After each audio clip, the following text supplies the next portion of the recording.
हजारो पॅलेस्टाईन व इस्रायली नागरिकांना शांततेच्या आशेतून दिलासा देणारी इस्रायल हमास यांच्यातील युद्धबंदी मंगळवारी अचानक संपुष्टात आली. इस्रायलचे पंतप्रधान बेंजामिन नेतन्याहू यांनी गाझावर तत्काळ भयंकर हल्ले करण्याचे आदेश दिले. त्यानंतर काही वेळातच गाझा भागात प्रचंड स्फोट आणि गोळीबाराचे आवाज सुरू झाले.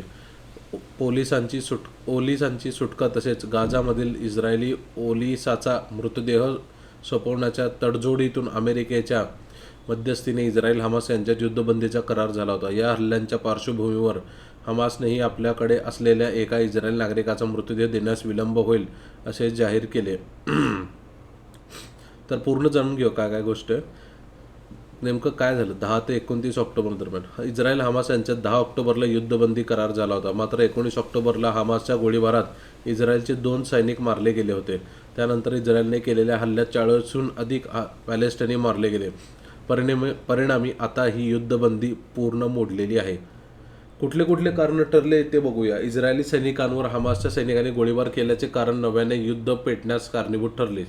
पंतप्रधान नेतन्याहू यांनी तत्काळ गाझावर हल्ला केल्याचे आदेश दिले.